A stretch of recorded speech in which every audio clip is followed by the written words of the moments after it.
Mis manos temblaban mientras intentaba extender el papel con los costos de la cirugía, suplicando a mis hijos como si fuera mi último salvavidas. Antes de que pudiera terminar de hablar, la voz de mi nuera, afilada como una navaja, se clavó directamente en mi viejo pecho. ¿300,000 pesos para arreglar tu pierna inútil? ¡Ni en sueños! Ya estás vieja, no ganas dinero, así que no esperes vivir de nosotros. ¡Lárgate! Junto con eso se escuchó un fuerte ¡bah! Mi vieja maleta de tela fue arrojada al patio de ladrillos, y mi ropa salió volando como un montón de trapos. Me volví hacia mi hijo, Mateo, suplicándole una palabra de defensa. Pero no solo no me ayudó, sino que me miró con los ojos de un cobarde que intentaba huir de su culpa. Usando toda su fuerza, me empujó fuertemente. Mi cuerpo rodó por los escalones, la muleta de madera salió volando, y yo quedé allí, con la rodilla golpeando el cemento, un dolor que me dejó entumecida. La pesada puerta de madera se cerró de golpe. Había sido abandonada por mi propio hijo. No sabía qué hacer a continuación. Morir y terminar con esto, o seguir arrastrándome en esta humillación. Empezó a llover. Las frías gotas de lluvia golpeaban mi cara, mezclándose con las lágrimas calientes que fluían sin control, emborronando la factura de la cirugía que acababa de caer en un charco sucio. Soy Marisela, 61 años. Pasé toda mi vida vendiendo cada kilo de arroz, cada botella de aceite para construir esta casa, solo para yacer hoy aquí, como una bolsa de basura desechada frente a mi propia puerta. El dolor físico en mi rodilla o en mi codo raspado no era nada comparado con la tormenta que desgarraba mi corazón. Hace solo 15 minutos, las cosas no eran tan terribles. En ese momento, en la cálida sala de estar, todavía albergaba una ingenua esperanza. Apreté el sobre blanco en mis manos callosas y me acerqué a mi hijo y su esposa. Mateo, mi hijo, estaba pegado a su teléfono, mientras que Renata, su esposa, se limaba las uñas con su habitual indiferencia. «Miren, hijos», dije, tratando de mantener mi voz firme. «El médico dijo que hay una manera. Con una cirugía, podré caminar de nuevo normalmente. No tendrán que ayudarme más. Podré cocinar y limpiar como antes». Mateo levantó la vista y estuvo a punto de tomar el papel, pero Renata, rápida como un rayo, se lo arrebató. Sus ojos recorrieron rápidamente los números, y luego su rostro se contorsionó de ira. Sus delgados labios se apretaron con fuerza. «¿300,000 pesos?» gritó, su voz aguda resonando en las 4 paredes, haciéndome saltar. Me miró como si le hubiera pedido que me diera un riñón. «¿Estás loca? ¿De dónde crees que vamos a sacar esa enorme cantidad de dinero?» Tragué el nudo en mi garganta y miré a mi hijo en busca de ayuda. «Mateo, tú sabes. Te di todo el dinero de la venta de la tienda, los ahorros de toda mi vida para que los guardaras. Te dije que era para emergencias. Esta es una emergencia». Renata se echó a reír, una risa seca y despectiva que me heló la sangre. «¿Ese dinero?» Se invirtió todo. Además, ese dinero ahora es nuestro. Vives aquí gratis. Comes nuestra comida. Usas nuestra electricidad y agua. Considéralo tu pago por los gastos de manutención. Pero esta es mi salud», supliqué. Mi voz débil, para que ya no sea una carga. «Ya eres una carga», interrumpió Renata, su voz cruel y pragmática hasta el punto de ser escalofriante. «Con 300,000 pesos remodelaremos la cocina. Eso es lo que necesitamos. Arreglar tu vieja pierna es tirar el dinero por la ventana. De todos modos, no te queda mucho tiempo de vida». Esa frase me derribó por completo. «No te queda mucho tiempo de vida». A sus ojos, mi vida valía menos que unos azulejos para la pared de la cocina. Sin esperar mi reacción, Renata irrumpió en mi habitación. Escuché el sonido de los cajones siendo arrancados, el ruido sordo de las cosas siendo arrojadas a la maleta. Me volví hacia Mateo, mi hijo, que permanecía inmóvil en el sofá como una estatua de madera. «Mateo, hijo, ¿no vas a decir nada?», supliqué desesperada. Se rascó la cabeza, evitando mi mirada. Su voz un susurro cobarde. «Mamá, es mucho dinero. Renata tiene razón. No podemos gastarlo ahora». Antes de que pudiera procesar esa traición, Renata regresó, arrastrando la vieja maleta de tela hacia la puerta principal, abriéndola de par en par. «Lárgate», gritó, con el rostro enrojecido. Si no sirves para nada, no estorbes. Sal y encuentra a alguien que pague por tus caprichos. Arrojó la maleta al patio. Mis pertenencias se desparramaron. Avancé temblorosa hacia Mateo, que ahora estaba de pie junto a su esposa. Mateo, lloré, tratando de agarrar la manga de su camisa. Yo chillé a luz, crié. No me hagas esto. No tengo a dónde ir. Suéltalo, vieja bruja, siseó Renata. Mateo, échala ahora. O se va ella, o me voy yo. Mateo levantó la vista. Sus ojos brillaban con lágrimas, pero no por compasión hacia mí, sino por miedo. Le tenía miedo a su esposa, miedo a perder su miserable paz. Vete, mamá, dijo con voz ronca. No me voy. Esta es mi casa, insistí, aunque mis piernas temblaban. Mateo puso sus manos sobre mis hombros. Por un breve segundo pensé que me abrazaría, que me protegería, pero no. Sentí el empujón brusco de sus manos. Te dije que te fueras, gritó desesperado para ocultar su culpa, y me empujó, con una fuerza terrible. Mi viejo cuerpo no pudo mantenerse en pie. El andador se deslizó sobre el suelo de baldosas resbaladizas. Me tambaleé, caí hacia atrás, cayendo libremente sobre los duros escalones de cemento. El impacto me dejó sin aliento, un dolor que llegó hasta los huesos. Yací de espaldas bajo la lluvia, mirando el marco de la puerta. Renata sonrió con satisfacción. Mateo se quedó allí, mirando las manos que acababan de empujar a su madre, y luego a mí, yaciendo impotente en el suelo. Intentó salir, balbuceando, «Mamá», pero la mirada afilada de Renata lo hizo retroceder. Se retiró lentamente, agarrando el pomo de la puerta. La puerta de madera se cerró, cortando toda esperanza. Me habían dejado afuera, sin dinero, sin casa, y con el corazón roto. No fue la caída lo que me dolió, fue la verdad. Para mi hijo, una madre discapacitada no valía tanto como una cocina nueva. La lluvia fría empapaba mi vestido. Me sentía entumecida. No podía creer que me estuviera arrastrando por el suelo como un animal herido frente a la casa que había construido con mis propias manos. El dolor en mi rodilla era insoportable, pero el dolor en mi alma era peor. Pensé en rendirme. Pensé que si cerraba los ojos y dejaba que el frío se filtrara en mis huesos, todo terminaría. La muerte parecía más dulce que la vergüenza de ver a mis vecinos espiando a través de sus cortinas. Con mucho esfuerzo logré llegar a la valla de la entrada. Mis uñas se arañaban contra el cemento rugoso. Fue entonces cuando vi un par de zapatos viejos y gastados de pie frente a mí. Eran los zapatos de un hombre, viejos, rotos.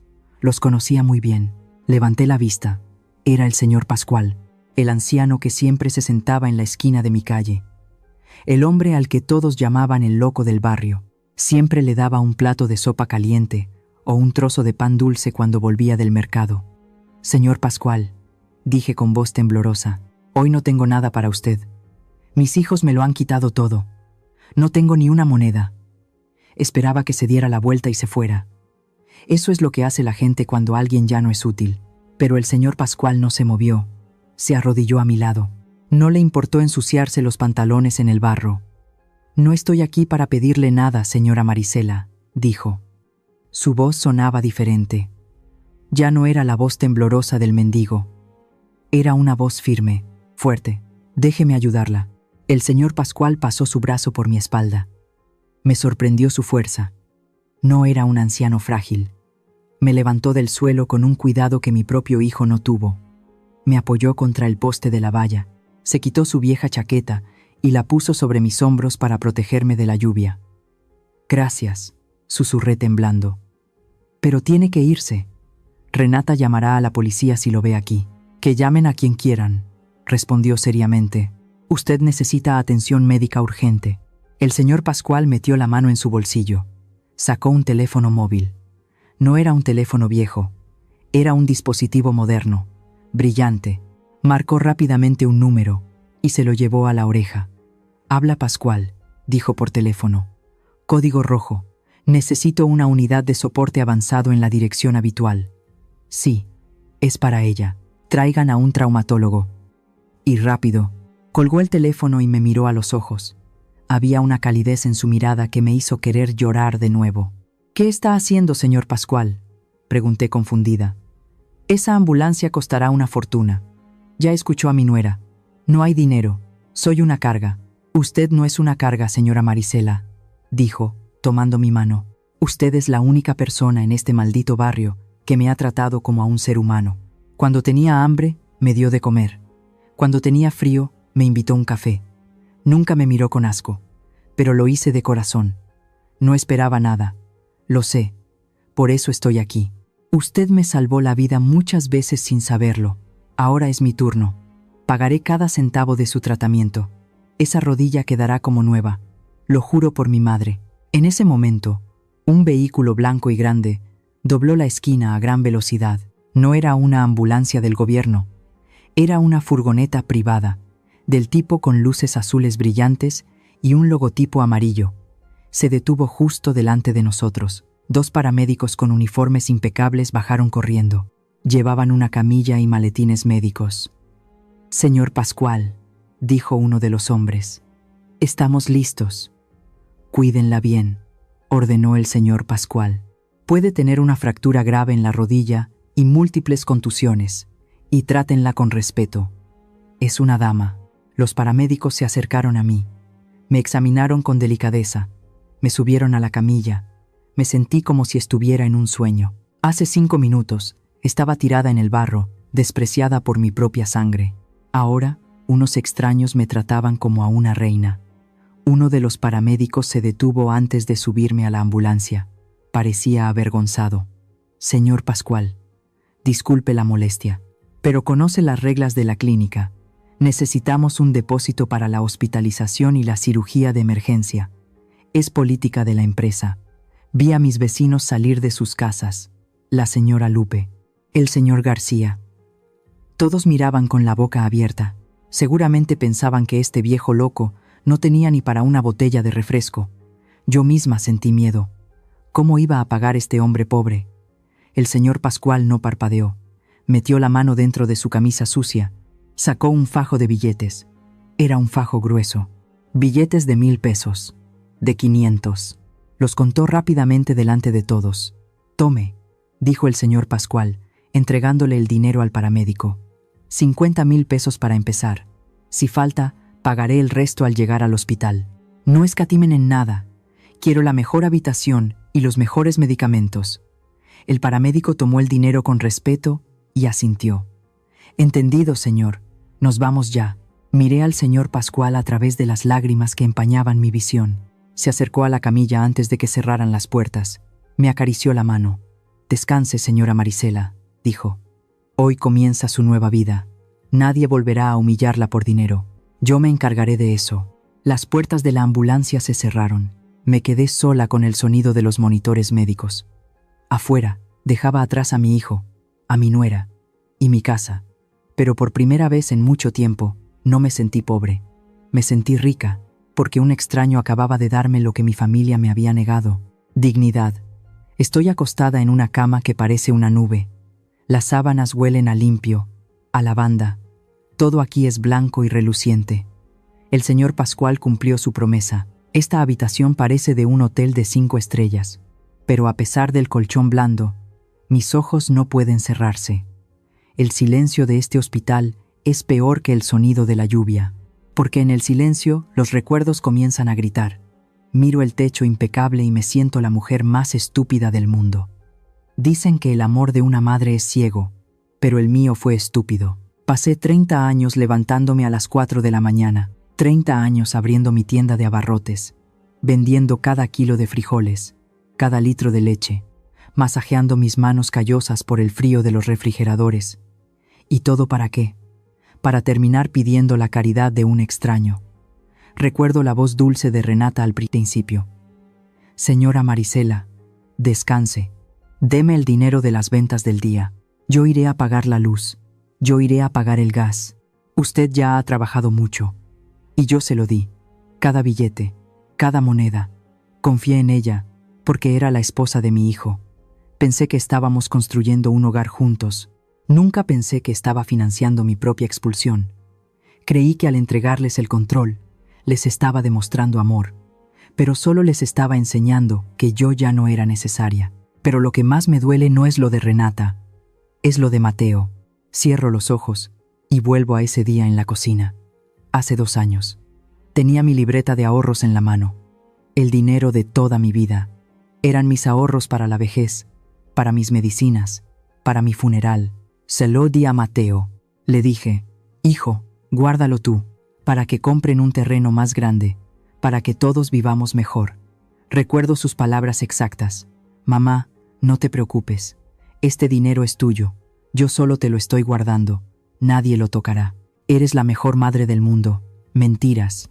Todo eran mentiras. Hoy, cuando le rogué que me ayudara con mi pierna, ni siquiera se inmutó. Me dijo que no quedaba nada, que se había gastado. ¿En qué se gastaron 30 años del sudor de otra persona? Se gastaron mi vida y ni siquiera dijeron gracias. Me dejaron vacía. Y cuando uno se vacía por los demás, termina siendo desechado como una botella vieja. Ahora entiendo mi error. No fui una madre generosa. Fui una madre irresponsable conmigo misma. Me despojé de mi propio escudo. Les di la espada y el escudo, y me arrodillé esperando que no me hicieran daño. Qué equivocada estaba. En este mundo, hasta el amor de un hijo necesita tener límites, y lamentablemente, sin dinero en el bolsillo, no hay respeto. Amigos míos, mírenme aquí, acostada en una cama extraña, llorando por lo que he perdido. ¿Hay alguien ahí fuera cometiendo el mismo error que yo? ¿Hay alguien entregando todo a sus hijos, creyendo que serán su bastón en la vejez? No lo hagan. Por lo que más quieran, no lo hagan. Quiero hacerles una pregunta muy seria. ¿Alguno de ustedes ha entregado su dinero y su alma a sus hijos para luego ser tratado como una carga cuando se enferma? No dejen que el silencio los mate como me estaba matando a mí. Si están de acuerdo conmigo en que una mujer, y especialmente una mujer mayor, siempre debe tener su propio dinero para protegerse, déjenme un corazón en los comentarios, o cuéntenme su historia. No me dejen sentir que soy la única madre estúpida en este mundo. Necesito saber que me están escuchando. La puerta de la habitación se abrió lentamente. Era el señor Pascual, pero ya no se parecía al hombre que se sentaba en la acera frente a mi casa. Se había bañado, su pelo blanco estaba peinado hacia atrás, y llevaba una camisa de botones limpia, aunque un poco vieja. En sus manos traía unos recipientes de plástico. El olor llegó a mi nariz antes que él. Olor a caldo de pollo. Olor a hogar. Me incorporé con dificultad en la cama, ajustando mi pierna enyesada. El señor Pascual acercó una pequeña mesa y destapó la comida. El vapor subió, cálido y reconfortante. «Coma, señora Marisela», dijo con voz suave. «La comida del hospital no tiene alma. Necesita fuerzas». Tomé la cuchara y probé el caldo. Estaba delicioso. Mientras comía lo observé fijamente. Necesitaba entender. «Señor Pascual», dije, dejando la cuchara, «¿por qué hace esto? Apenas tiene para usted y está gastando dinero en mí». Se sentó en la silla de visitas y entrelazó sus manos en su regazo. Me miró con esa profundidad que siempre me había inquietado. «Usted me salvó la vida, señora Marisela», respondió. «Hace 3 años, cuando perdí a mi familia en ese accidente, no quería vivir. Salí a la calle a esperar la muerte. La gente pasaba y me escupía o me ignoraba, pero usted no. Usted me daba los buenos días, me daba comida caliente, me miraba a los ojos como si yo todavía fuera una persona. La sopa que me daba era lo único que me recordaba que existía. Se me hizo un nudo en la garganta. Yo solo le daba lo que me sobraba. No sabía que para él era todo. Ahora, déjeme terminar», dijo, volviéndose repentinamente serio. «No solo he venido a traerle caldo, he venido a traerle la verdad, porque para curar esa pierna, primero tiene que curar su ceguera». «¿De qué está hablando?», pregunté, sintiendo un frío repentino en el estómago. El señor Pascual sacó una carpeta amarilla de debajo de su brazo. La puso sobre la cama junto a mi comida. «Mis contactos han investigado un poco», dijo. «Usted se culpa a sí misma pensando que sus hijos son pobres y no pueden pagar su operación. Cree que son víctimas de la economía. Mire esto». Abrí la carpeta temblando. Lo primero que vi fue un extracto bancario. Estaba a nombre de Mateo. Mis ojos recorrieron los números. Había depósitos grandes, muy grandes. Eran las fechas exactas en que yo le entregaba las ganancias de la tienda. Pero lo que me dejó sin aliento fueron los gastos recientes. «Aquí», señaló el señor Pascual con su dedo índice áspero. Mire la fecha. Era de hace 3 días, la misma semana en que me rompí la pierna, el mismo día que Renata me dijo que no tenían ni para frijoles. Agencia de Viajes El Mundo, decía el recibo. Anticipo para viaje a Europa, París y Roma, 2 personas. Clase ejecutiva, 50,000 pesos de anticipo. Sentí que me ahogaba. 50,000 pesos. Exactamente el dinero para iniciar mi tratamiento. Tenían el dinero. Lo tenían en sus manos, pero eligieron reservar un viaje de lujo en lugar de salvar a su madre. Siga mirando, dijo el señor Pascual con dureza.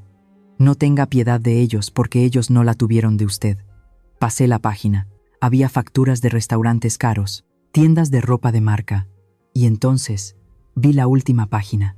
Era una impresión a color de una foto, una captura de pantalla de las redes sociales que usaba Renata. En la foto estaba la mano de mi nuera. Tenía las uñas perfectamente pintadas de rojo oscuro. Sostenía una copa de vino, y en su dedo anular brillaba algo que me dolió en los ojos. Un anillo, una piedra grande y transparente, un diamante nuevo. Leí lo que Renata había escrito debajo de la foto. Las letras se empañaron por la rabia, pero pude leerlo claramente. Me lo merezco, decía el texto. Un pequeño regalo para mí por aguantar tantas cosas agotadoras en casa. Por fin un poco de brillo en mi vida. Solté la carpeta como si me quemara. Cosas agotadoras. Yo era la cosa agotadora. Yo era la molestia que tanto la había cansado.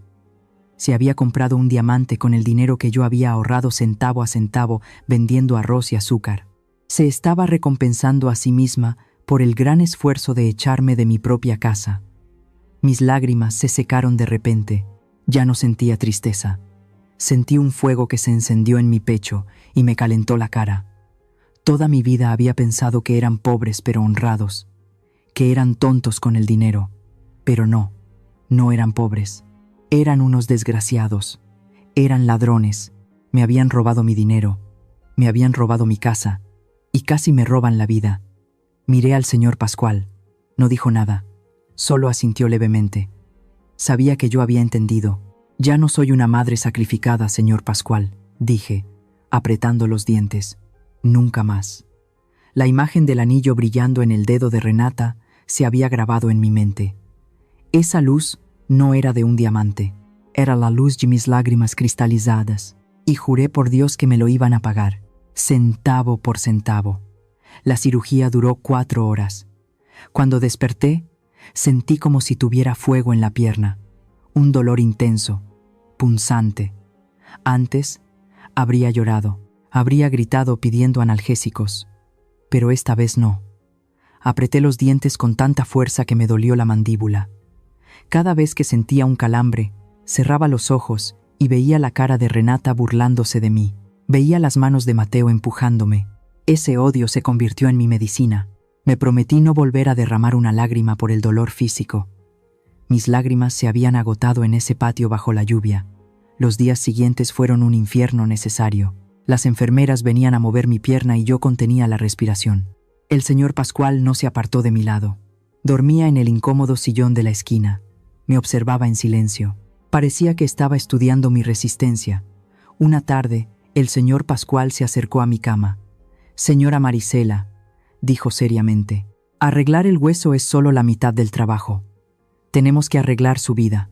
No puede volver a la calle cuando salga de aquí». Lo miré fijamente. Tenía razón. Pero yo no tenía nada, o eso creía. De repente, una idea cruzó mi mente como un relámpago.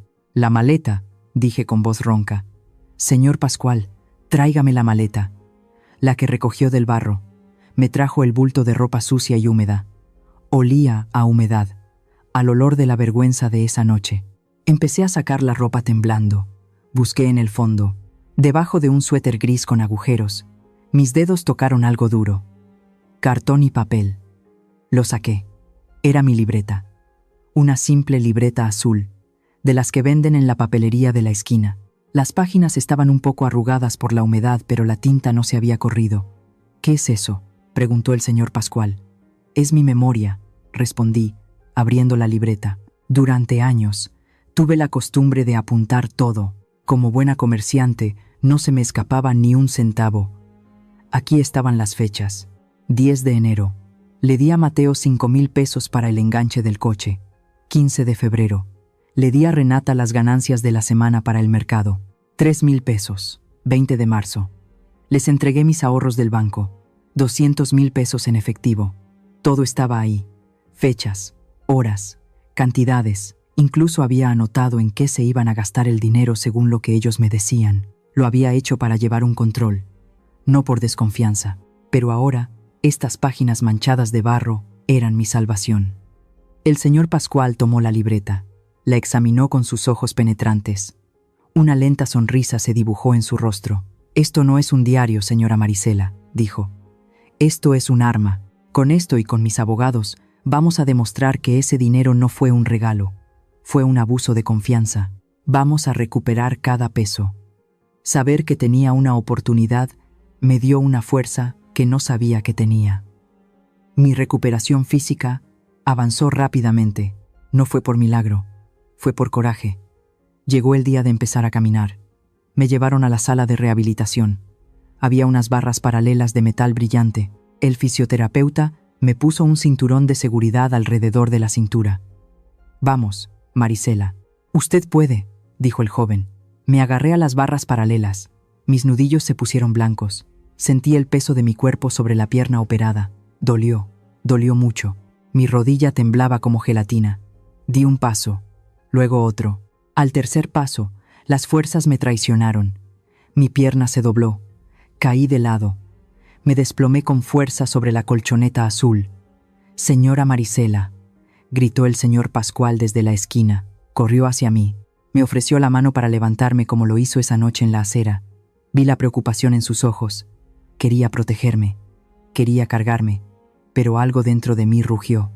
No más. Levanté la mano y detuve su brazo en el aire. Lo miré desde el suelo. Estaba sudando. Me dolía todo, pero mi mirada era firme. «No, señor Pascual», dije con determinación. «No me ayude». «Pero podría lastimarse», insistió.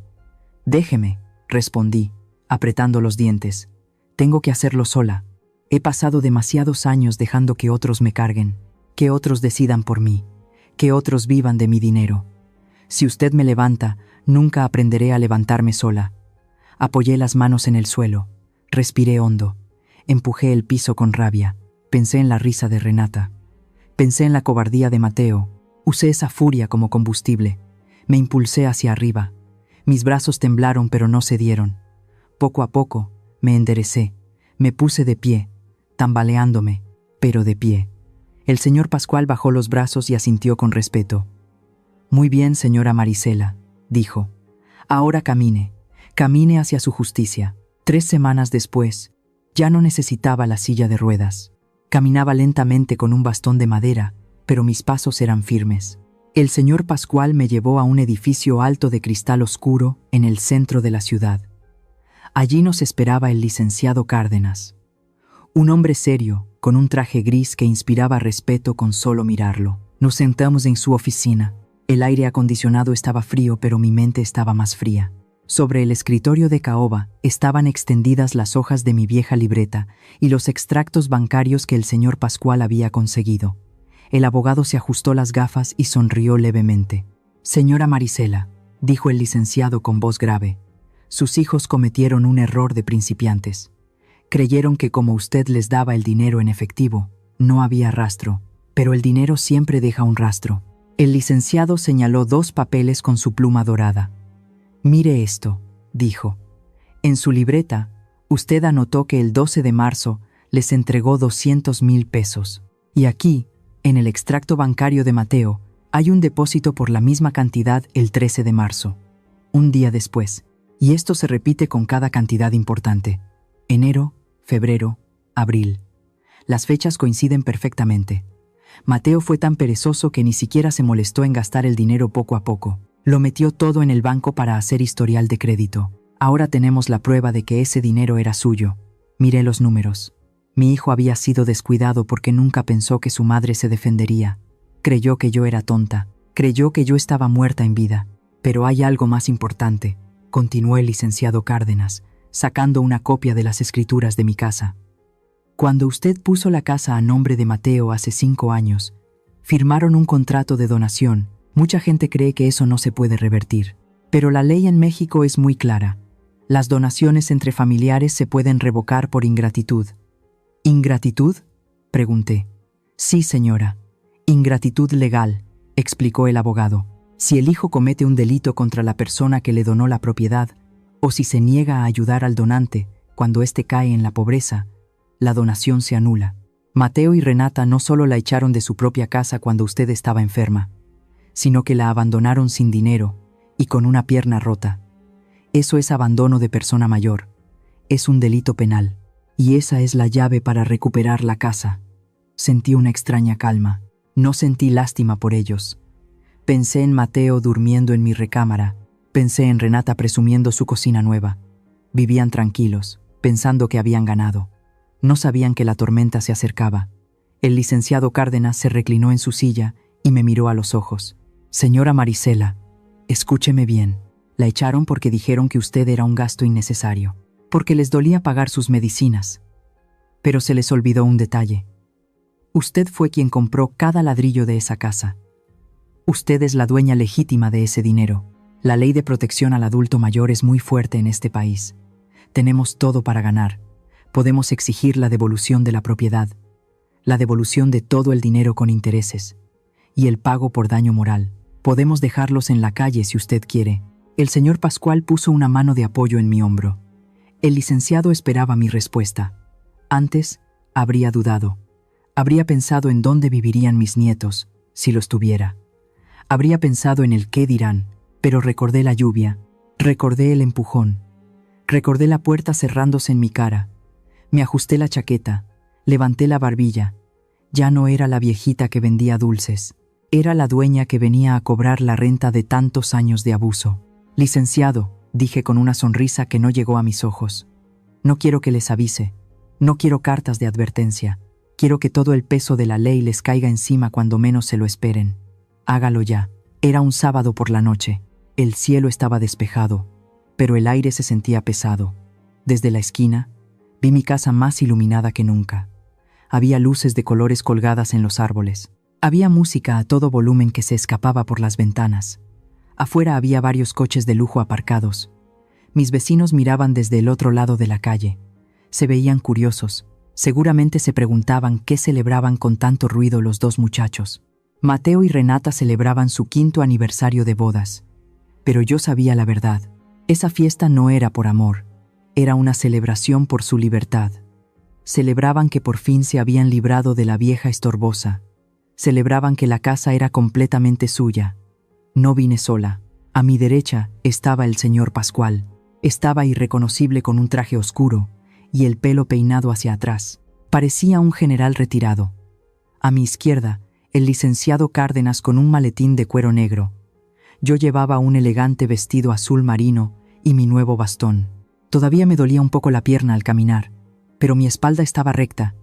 Ya no era la mujer encorvada que habían empujado. El guardia de la entrada intentó detenernos, pero el licenciado Cárdenas le mostró una orden judicial y le susurró algo al oído. El guardia se puso pálido y se hizo a un lado. Entramos al jardín. El lugar estaba lleno de gente. Había tíos lejanos que nunca me habían visitado cuando estaba enferma. Había compañeros de trabajo de Mateo. Había amigas de Renata vestidas con ropa de marca. Todos reían. Todos bebían champán. En la mesa principal había un enorme pastel de 3 pisos. Al principio nadie notó nuestra presencia, hasta que el golpeteo de mi bastón resonó en el suelo de baldosas de la entrada. Renata estaba en medio de la pista de baile presumiendo su vestido dorado. Se giró al oír el ruido. Su sonrisa se congeló. Sus ojos se abrieron tanto que pensé que se le saldrían de las órbitas. Dejó caer su copa de vino. El líquido rojo manchó su caro vestido, pero no le importó. Caminó hacia mí como un toro furioso. Los invitados se hicieron a un lado asustados. «¡Seguridad!», gritó Renata con voz estridente. «¡Seguridad! ¿Quién dejó entrar a esta vieja mendiga?». Mateo estaba hablando con unos amigos cerca de la barra. Al oír los gritos de su esposa, se giró. Cuando me vio, su rostro perdió todo el color. Se quedó petrificado, como una estatua de sal. Renata se paró frente a mí. Me miró de arriba abajo con asco. Aunque yo estaba vestida con ropa limpia, ella solo veía a la mujer que despreciaba. ¿Qué haces aquí?, me gritó. ¿No entiendes que no te queremos? ¿A qué vienes? ¿A pedir limosna? Seguridad. Saquen a esta basura de mi casa. Esta casa no es un asilo para inválidos. Los invitados empezaron a susurrar. Oí palabras como vergüenza y escándalo. Mateo seguía inmóvil. Ni siquiera tuvo el valor de venir a calmar a su esposa. La dejó insultarme delante de todos, igual que esa noche bajo la lluvia. No retrocedí. Apreté el mango de mi bastón. La miré directamente a los ojos con una calma que la inquietó. «Buenas noches, Renata», dije con voz alta y clara. «Veo que se están divirtiendo con mi dinero». «¿Tu dinero?», se burló, riendo como una loca. «No tienes ni para morirte, vieja loca. Lárgate antes de que llame a la policía». «Llámala», respondí. «Pero antes de que lleguen, creo que tus invitados merecen ver el espectáculo completo». Le hice una seña al licenciado Cárdenas. Se movió rápidamente hacia la cabina del DJ. El chico encargado de la música intentó protestar, pero el abogado le entregó un papel y desconectó su ordenador del sistema de sonido. La música se detuvo de golpe. Se hizo un silencio mortal. El abogado conectó su tablet al proyector gigante del jardín. Renata había puesto ese proyector para pasar fotos de su boda, pero la imagen cambió. En la pantalla gigante apareció una foto en alta definición. De un lado, un papel arrugado y sucio. Era la factura del hospital que yo les había mostrado semanas atrás.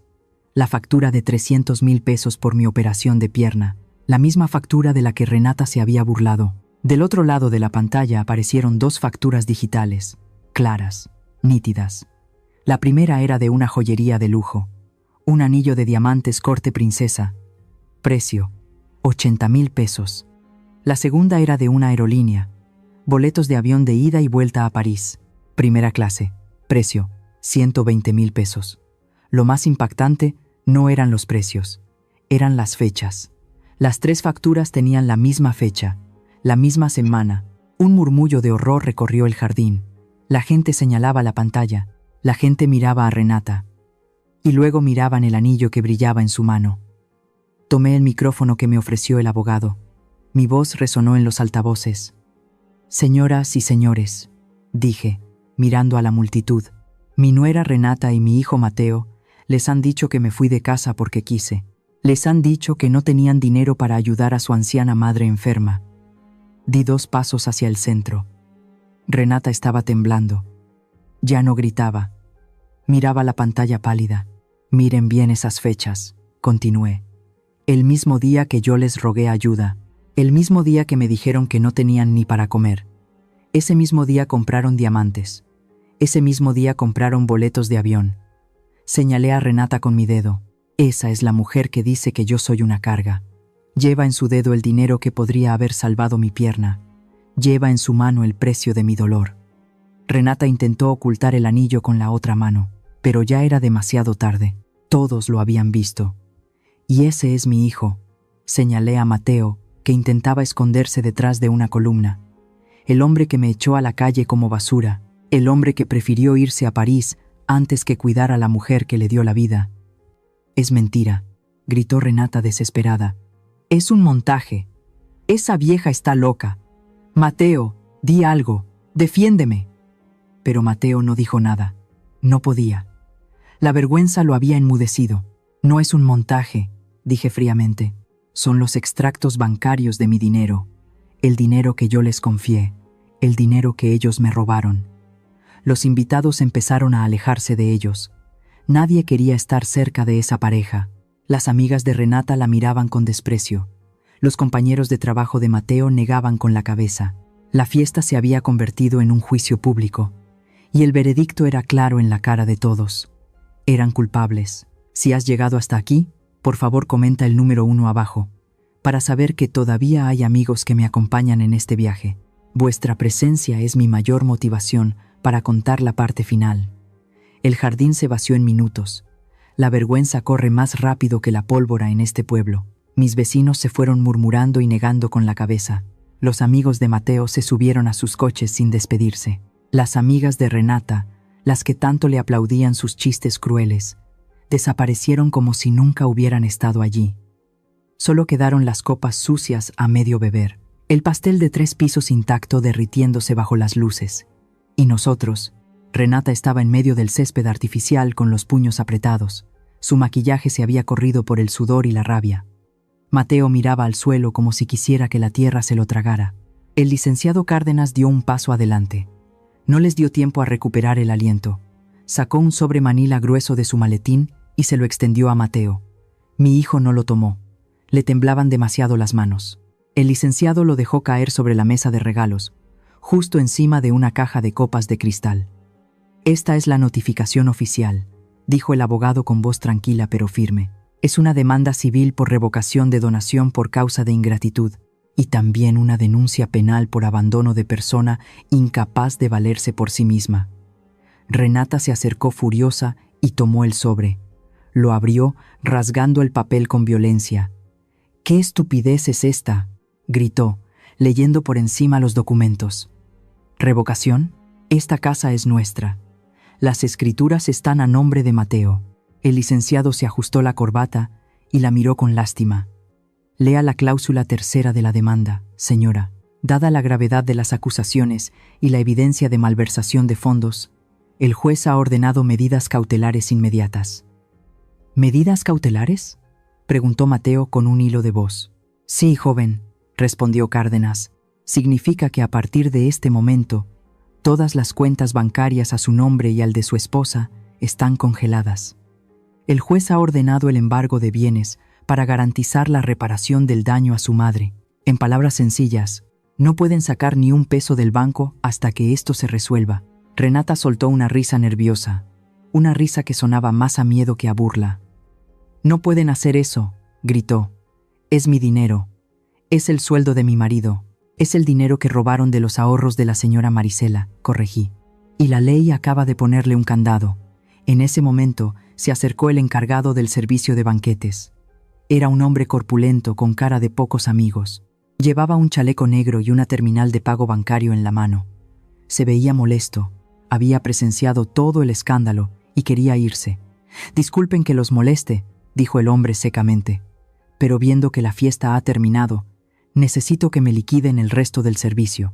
Faltan 40,000 pesos. La comida, la bebida y el servicio de meseros». Renata lo miró con arrogancia. Intentó recuperar su postura de dama. Se secó el sudor de la frente y abrió su bolso de marca. «Por supuesto», dijo, sacando una tarjeta dorada. «Cobre de aquí y lárguese rápido». El hombre tomó la tarjeta. La deslizó en la máquina. Renata me miró desafiante como diciendo que yo no podía tocarla. Esperamos unos segundos. La pantalla de la terminal se iluminó en rojo. «Rechazada», dijo el encargado, devolviéndole el plástico. «Fondos insuficientes» o «cuenta bloqueada». Renata se puso roja. «Estúpido. Seguro que su máquina no funciona por la falta de señal. Pruebe con esta». Sacó otra tarjeta. Una de platino. El hombre suspiró con cansancio y la deslizó. Esperamos de nuevo. El resultado fue el mismo. «Tarjeta rechazada, señora», dijo el hombre, perdiendo la paciencia. «Pruebe con otro método de pago. Efectivo o transferencia». «No tengo toda la noche». Renata empezó a sacar todas las tarjetas de su cartera. Crédito, débito, hasta la de los vales de despensa. Probó una por una. Rechazada, bloqueada, rechazada. Sus manos empezaron a temblar sin control. Un sudor frío le recorrió la espalda. Su mundo de fantasía se estaba derrumbando en tiempo real. «Mateo», gritó, volviéndose hacia mi hijo. «Paga tú. Usa la aplicación del banco. Haz algo». Mateo sacó torpemente su teléfono. Entró a su aplicación bancaria. Vi desde lejos cómo su rostro se convertía en una máscara de horror. «No entra», murmuró Mateo. «Dice que la cuenta está suspendida por orden judicial. Código 001. «¿Cómo que no entra?», gritó Renata, arrebatándole el celular. Picoteó la pantalla con sus largas uñas una y otra vez. Pero el mensaje era claro. No había ni un peso disponible. El encargado del banquete se cruzó de brazos. «Oigan, no me importan sus problemas legales. Páguenme ahora mismo o llamo a la policía. Ya comieron y bebieron. Esto es un robo si no pagan». Renata buscó en su bolso. Sacó un billete arrugado de 200 pesos. Era todo lo que traía en efectivo. Miró a su alrededor buscando a alguien a quien pedirle prestado, pero ya no había nadie, estaban solos. No tenemos efectivo, dijo Mateo con voz temblorosa. Señor, por favor, mañana le pagamos. Nada de mañana, respondió el hombre. Llamaré a la policía. Di un paso adelante, apoyándome en mi bastón. Licenciado, dije, mirando a mi abogado. Vámonos. Aquí huele a miseria. Y no hablo de dinero. Hablo de alma. Nos dimos la vuelta. Mientras caminábamos hacia la salida, escuché el grito desgarrador de Renata. No era un grito de dolor, era un grito de puro odio. Mateo, aulló como una bestia herida. Eres un inútil. Me dijiste que tu madre era una vieja ignorante. Me dijiste que era estúpida. ¿Cómo supo congelar las cuentas? ¿Cómo? ¡Haz algo, basura! Me detuve un segundo sin voltear. Escuché la respuesta de mi hijo. Una respuesta llena de derrota. ¿Qué quieres que haga, Renata? Gimió. El dinero nunca fue mío. Era de ella. Todo era de ella. Ahora lo está recuperando y no puedo hacer nada. Estamos en la calle. Seguí caminando hacia el coche del señor Pascual. Dejé atrás los gritos. Dejé atrás las amenazas de la policía que venía en camino por el fraude del banquete. Esa noche, dormirían con el estómago lleno de pastel, pero con los bolsillos vacíos y el miedo en la garganta. Su pesadilla financiera apenas comenzaba, y por primera vez en mi vida, no sentí el impulso de correr a salvarlos. Habían pasado 3 días desde la fiesta. 3 días de silencio en mi nuevo refugio. Era un apartamento pequeño, pero seguro que el señor Pascual me había encontrado. Pasaba las tardes mirando por la ventana y bebiendo té de manzanilla. Intentaba calmar mis nervios. Sabía que el golpe final estaba por llegar. Sabía que cuando el hambre aprieta, el orgullo se ablanda. Y así fue. Era un martes por la tarde. El sol se estaba poniendo y teñía el cielo de naranja. Sonó el timbre. No necesité preguntar quién era. El corazón de una madre sabe. Abrí la puerta con calma, apoyada en mi bastón. Era Mateo, pero no era el Mateo de la fiesta. No era el hombre arrogante que bebía champán. Se veía terrible. Su camisa estaba arrugada y sudada. Tenía los ojos rojos e hinchados. Tenía barba de varios días. Parecía un niño perdido que acababa de despertar de una pesadilla. Al verme, se arrodilló en el tapete de la entrada. Se aferró a mi vestido como cuando tenía 5 años y le tenía miedo a la oscuridad. Empezó a llorar, un llanto fuerte y desesperado. «Mamá», gimió. «Mamá, perdóname. Por favor, perdóname». Lo miré desde arriba. Meses atrás, me habría agachado de inmediato. Lo habría abrazado. Le habría dicho que no pasaba nada, que yo arreglaría todo. Pero esa mujer ya no existía. Me mantuve firme, sólida como un viejo roble. «Levántate, Mateo», dije con voz suave pero seca. «No te arrastres. Los hombres no se arrastran». No se levantó. Siguió llorando a mis pies. «Tienes que parar esto. Tienes que retirar la demanda. Me están destruyendo». Renata se fue, hizo sus maletas y se fue a casa de su hermana. Dijo que me va a pedir el divorcio porque soy un fracasado. Dijo que no quiere estar con un hombre con problemas legales. Lo escuché atentamente. Hablaba de Renata, hablaba de su divorcio. «En el trabajo nadie me habla», continuó sollozando. «Alguien subió el video de la fiesta a internet. Todo el mundo vio cómo me gritaste. Mis compañeros se ríen de mí. Mi jefe me dijo que me tomara unos días porque doy mala imagen a la empresa. Mamá, voy a perder mi trabajo». Seguí escuchando. Hablaba de su trabajo. Hablaba de su imagen. «Vuelve a la casa, mamá. Te juro por Dios que te voy a cuidar. No dejaré que Renata te trate mal. Te daré el cuarto grande. Te compraré tus medicinas. Pero por favor, desbloquea las cuentas. Necesito pagar las tarjetas. Necesito pagar la luz. Me van a cortar todo». Y ahí estaba la verdad. Hablaba de sus deudas. Suspiré. Sentí una tristeza infinita. No por mí, por él. Me di cuenta de que mi hijo no lloraba porque me extrañara. No lloraba porque se arrepintiera de haberme empujado esa noche de lluvia. Lloraba porque su vida cómoda se había roto. Lloraba porque tenía frío y hambre. Me zafé de su abrazo y di un paso atrás. «Mateo, mírame», le ordené. Levantó la vista. Tenía los ojos llenos de lágrimas pero también de cálculo. Esperaba que yo cediera. Esperaba que la mamá gallina volviera a extender sus alas. «¿Me estás pidiendo que vuelva para que te cuide?», dije lentamente. ¿O me estás pidiendo que vuelva para que te pague la luz? Es lo mismo, mamá. Somos una familia, respondió rápidamente. No, Mateo, no es lo mismo. La familia no se echa a la calle con una pierna rota. La familia no compra boletos a París mientras su madre no puede caminar. Pero fue Renata, se excusó. Ella me presionó. Me dijo que no teníamos dinero. Yo solo le hice caso. Negué con la cabeza. Era su eterna canción. La culpa siempre era de alguien más. Renata fue el cuchillo, Mateo. Pero tú fuiste la mano. Tú eres el hombre de la casa. O al menos eso crees. Pudiste decir que no. Pudiste defenderme. Pero elegiste tu comodidad. Elegiste el camino fácil. Y ahora que el camino se puso difícil, vienes corriendo a buscar las faldas de tu madre. Mamá, por favor, suplicó, juntando las manos. No tengo a nadie. Estoy solo. Estás solo porque tú mismo cortaste tus raíces, respondí. Durante años te protegí de todo. Si te caías, te levantaba. Si debías dinero, lo pagaba. Si tenías hambre, dejaba de comer para darte a ti. Y mira en lo que te has convertido. Un hombre de 40 años que no sabe hacerse responsable de sus actos. Me acerqué a la puerta. Iba a cerrarla. Él intentó entrar. Puso un pie en el umbral. Mamá, no me hagas esto. Te prometo que cambiaré. Solo dame el dinero, y todo volverá a ser como antes. Seremos felices. Lo miré con una mezcla de lástima y decepción. Era hora de darle la lección más dura de su vida, la que debí darle hace mucho tiempo. Tú no quieres a tu madre, Mateo. Quieres mi cartera.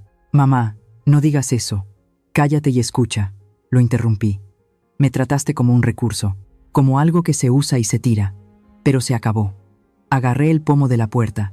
Mi decisión estaba tomada. No lo hacía por venganza. Lo hacía por amor. Un amor duro que buscaba que aprendiera a sobrevivir sin chuparme la sangre. Tú no quieres una madre, Mateo, dije, mirándolo directamente a los ojos. Lo que necesitas es un cajero automático. Y lamento informarte que está fuera de servicio.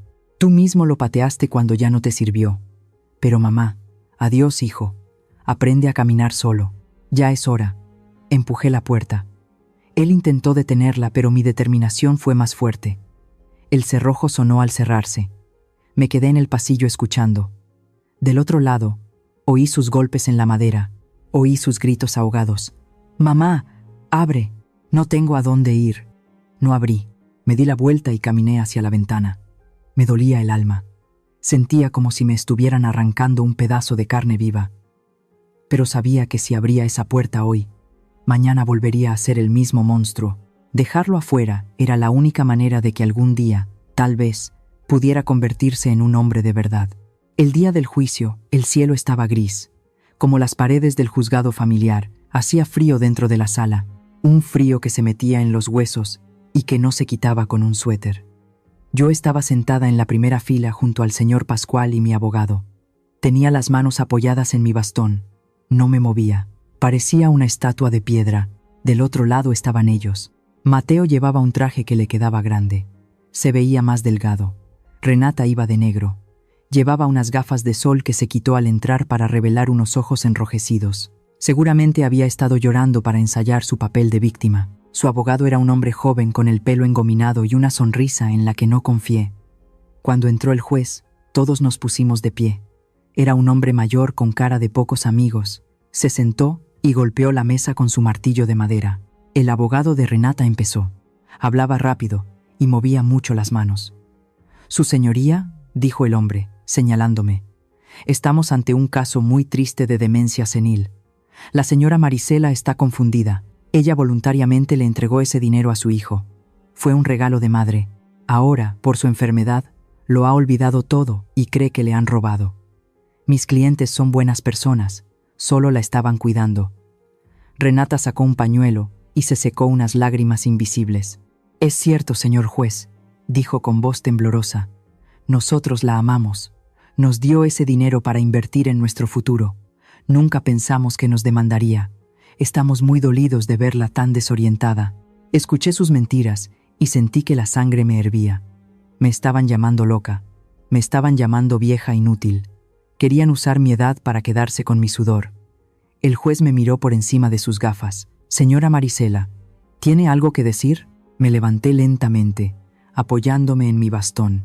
No grité, no lloré. Hablé con la voz de alguien que ha vendido en el mercado durante 30 años y sabe cuándo le están engañando. Señor juez, mi voz era firme. No estoy loca y no estoy desorientada. Estoy vieja, pero mi memoria funciona mejor que la conciencia de estos dos. Yo no les regalé nada. Les entregué mis ahorros para que me los guardaran, porque confiaba en ellos, porque eran mi familia. O eso creía. Mi abogado, el señor Cárdenas, se puso de pie. Caminó hacia el estrado del juez, llevando una bolsa de plástico transparente. Dentro había algo azul y sucio. Su señoría, dijo el señor Cárdenas. La defensa argumenta que no hay pruebas de que el dinero fuera un préstamo o un depósito en confianza. Dicen que fue un regalo de palabra. Pero aquí tenemos un testigo silencioso que no miente. El abogado sacó mi libreta azul, la libreta vieja y manchada de barro que había rescatado la noche que me echaron. La puso sobre el escritorio del juez con cuidado. Esta es la contabilidad de la señora Marisela, explicó el señor Cárdenas. Ella tenía la costumbre de anotar cada peso que entraba y salía de su bolsillo. Es una costumbre de comerciante. El juez abrió la libreta. Las páginas crujieron. Y aquí tengo los extractos bancarios del señor Mateo, continuó mi abogado, poniendo los otros papeles al lado. Le pido que compare las fechas y las cantidades. El juez se ajustó las gafas, empezó a leer en voz alta. 15 de enero. La libreta dice, entregados 5,000 pesos a Mateo. El extracto dice, depósito en efectivo de 5,000 pesos el 16 de enero. Hubo un silencio en la sala. El juez pasó la página. 20 de febrero. La libreta dice, ganancias de la tienda 3,000 pesos entregadas a Renata. El extracto de Mateo dice, depósito de 3,000 pesos el 21 de febrero. El juez siguió leyendo. Una y otra vez. Las fechas coincidían perfectamente. Siempre era lo mismo. Yo anotaba la entrega y 1 o 2 días después, el dinero aparecía en la cuenta de mi hijo. No eran regalos esporádicos. Era un patrón. Era un sistema. Esto no parece el comportamiento de una persona con demencia, licenciado, dijo el juez, mirando al abogado defensor de Renata. Esta es una contabilidad precisa. Coincide al peso, al centavo. El abogado de Renata empezó a sudar. Se aflojó el cuello de la camisa. Renata dejó de fingir que lloraba y se puso pálida. Luego llamaron a los testigos. El señor Pascual subió al estrado. Contó con detalle cómo me encontró tirada en el barro. Contó cómo Mateo me había empujado. Los vecinos también hablaron. Dijeron que habían escuchado los gritos de Renata diciendo que yo era una carga y que no iban a gastar en mi pierna. Cada palabra era un clavo más en su ataúd legal. La imagen de la pareja amorosa y la vieja loca se fue desmoronando pieza por pieza. Pero el momento cumbre llegó al final. El juez cerró el expediente con un golpe seco. Se reclinó en su silla y miró fijamente a Mateo. Mi hijo estaba sentado con la cabeza gacha, mirando sus zapatos, como si fueran la cosa más interesante del mundo. Señor Mateo, dijo el juez con voz grave, póngase de pie. Mateo se levantó lentamente. Le temblaban las piernas. Parecía un niño regañado en la escuela. Quiero que me explique una cosa, dijo el juez, sosteniendo mi libreta en una mano y el extracto en la otra. ¿Cómo explica esta coincidencia matemática? ¿Cómo es posible que cada vez que su madre anotaba una entrega, usted casualmente depositara la misma cantidad en su banco? ¿Su madre tiene poderes mágicos para adivinar sus depósitos? ¿O es que usted se quedaba con el dinero que ella le confiaba? La sala estaba en silencio. Se podía oír el zumbido de las lámparas del techo. Todos los ojos estaban puestos en Mateo. Abrió la boca, pero no le salieron las palabras. Se puso rojo, luego blanco. Miró a su abogado, pero el hombre solo se encogió de hombros. Miró a Renata buscando ayuda, pero Renata no lo ayudó. Al contrario, vi claramente cómo le clavaba las uñas en el brazo. Tenía el rostro desfigurado por la rabia. Di algo, inútil, le susurró con veneno. Invéntate algo. Mateo tragó saliva, miró al juez, y luego me miró a mí. Por un segundo, vi la verdad en sus ojos. Sabía que estaba acorralado. No lo sé, señor juez, balbuceó Mateo. ¿Será una coincidencia? ¿150 coincidencias seguidas? Preguntó el juez, levantando una ceja. No me insulte la inteligencia, señor Mateo. Aquí la única verdad es que usted se apropió de los bienes de una persona mayor, de su propia madre. El juez golpeó el martillo una vez más. El sonido fue seco y definitivo. He oído suficiente. Voy a dictar sentencia. Y les advierto que no seré blando. En este país, a las madres se les respeta, y la ley se encargará de recordárselo. La sentencia del juez cayó como un pesado martillo sobre la vida de mi hijo. No hubo piedad. La ley fue clara y contundente. Mateo y Renata fueron condenados a devolverme cada peso que habían sacado de mis cuentas. Además, debían pagarme una indemnización por daño moral y cubrir todos los gastos de mi tratamiento médico. La suma era enorme. Era una cifra que no tenían en el banco porque se la habían gastado en viajes y lujos de papel.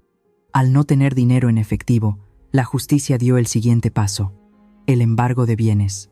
Fue doloroso ver cómo terminaba el gran sueño de Renata. La casa que yo había construido con mis manos y que luego puse a nombre de Mateo, tuvo que ser subastada para pagar la deuda.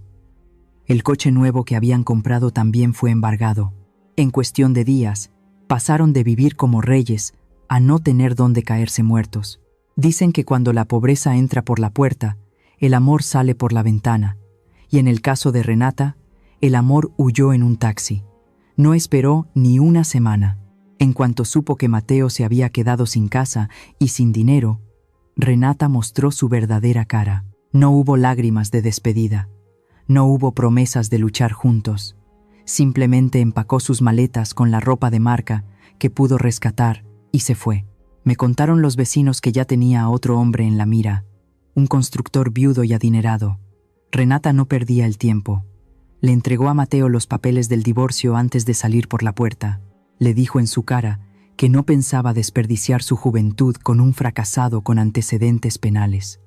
Porque sí, Mateo ahora tenía una mancha en su expediente por violencia familiar y abuso de confianza, lo que significaba que encontrar un buen trabajo sería casi imposible para él. La caída de mi hijo fue total. Perdió a su esposa, perdió su casa, perdió su reputación y me perdió a mí.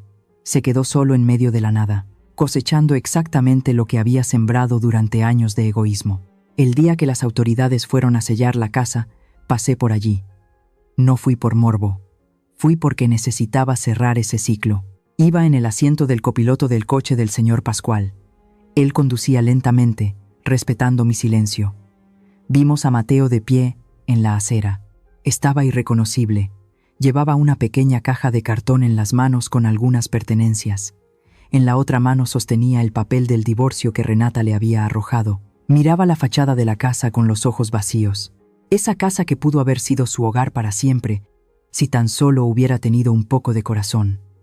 El camión de la mudanza de Renata ya se había ido. Los oficiales estaban terminando de poner las cintas amarillas en la puerta. Mateo parecía un niño pequeño y asustado, un niño que ha roto su juguete favorito y ahora no sabe cómo arreglarlo. El coche del señor Pascual se acercó a la acera. Mateo levantó la vista. Me vio a través del cristal. Nuestras miradas se cruzaron por un segundo que pareció eterno.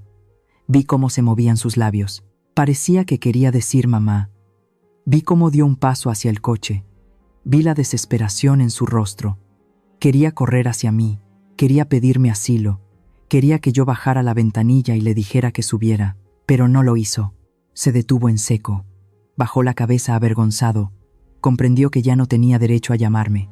Comprendió que ese coche y mi nueva vida estaban fuera de su alcance.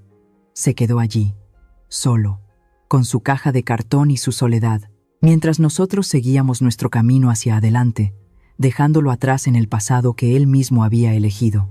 Ha pasado un año desde que salí de ese juzgado. El tiempo pasa rápido cuando uno está ocupado viviendo de verdad. Hoy, el sol brilla diferente en mi cara.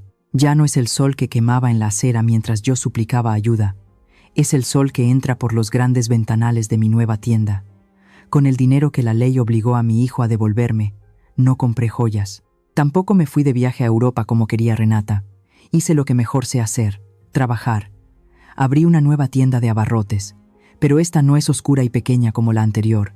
Es un local amplio, luminoso, con estanterías nuevas y aire acondicionado. Le puse de nombre Nueva Esperanza. Y vaya que me ha dado esperanza. Mi pierna está bien. La cirugía fue un éxito, gracias a Dios, y a la oportuna intervención de aquel día. Todavía uso mi bastón de madera, pero ya no lo uso para arrastrarme. Lo uso para caminar firme, lenta pero segura. Cada paso que doy es mío. Nadie me lo ha regalado, pero mi tienda no es mi único orgullo. Con la ayuda del señor Pascual, he fundado una pequeña asociación civil. La llamamos Dignidad de Plata. Nos dedicamos a dar asesoría legal a personas mayores que han sido despojadas de sus bienes por sus propios familiares. Es triste ver cuánta gente llega a nuestra oficina llorando porque firmaron papeles sin leer o porque entregaron su tarjeta de la pensión a los nietos. Yo los escucho, les tomo la mano y les digo que no están solos, que si yo pude levantarme del lodo, ellos también pueden. El señor Pascual ya no es el hombre solitario de la esquina. Ahora es mi socio y mi mejor amigo. Se ha convertido en el abuelo postizo de medio barrio. Siempre anda de traje. Dice que la ropa elegante le recuerda que nunca debemos perder el respeto por nosotros mismos. Juntos manejamos el negocio y la fundación. He encontrado en él la compañía sincera que no encontré en mi propia sangre. He sabido algunas cosas de Mateo. Las noticias corren rápido en el mercado. Cuentan que trabaja en la central de abastos. Es cargador. Se levanta a las 3 de la mañana para descargar pesados bultos de fruta y verdura de los camiones. Es un trabajo duro, de esos que rompen la espalda y encallecen las manos. Dicen que vive en un cuarto de alquiler por allí cerca, solo, sin lujos. A veces, cuando voy a surtir mi tienda, lo veo de lejos. Lo veo cargando sacos de patatas al hombro. Lo veo sudar. Se ve más viejo, más cansado, pero también se ve más real. Ya no tiene esa arrogancia de antes. La vida le ha enseñado lo que es trabajar de verdad. Él también me ha visto a mí. Lo sé porque se detiene y me mira a lo lejos. Pero nunca se acerca, nunca intenta hablarme. Creo que la vergüenza es su nueva compañera, y me alegro de ello. No porque quiera verlo sufrir, sino porque la vergüenza es la primera señal de que la conciencia ha despertado. Lo he perdonado en mi corazón. No guardo rencor porque el rencor es un veneno que uno se toma esperando que el otro se muera. Pero perdonar no es volver a abrir la puerta. Mi casa y mi vida están cerradas para él. Lo quiero porque es mi hijo, pero me quiero más a mí misma. Y no voy a permitir que nadie vuelva a perturbar mi paz. Esta tarde ha ocurrido algo que me ha confirmado que todo ha valido la pena. Estaba sentada en el porche de mi nueva casa tomando un té con el señor Pascual. El atardecer era precioso. De repente, vi una figura que se acercaba a la valla de la entrada. Era Mateo. Me puse un poco tensa. El señor Pascual iba a levantarse, pero le puse una mano en el brazo para que se quedara quieto. Mateo no tocó el timbre. No gritó mamá. Simplemente se agachó y dejó algo en el suelo frente a la puerta. Era una cesta de fruta, manzanas rojas y brillantes, de las mejores que llegan al mercado.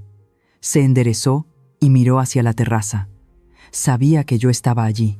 Nos miramos por un segundo. No hubo palabras, no hubo gestos. Él inclinó la cabeza, humildemente. Se dio la vuelta y caminó rápido por la calle hasta perderse en la esquina. El señor Pascual me miró interrogante.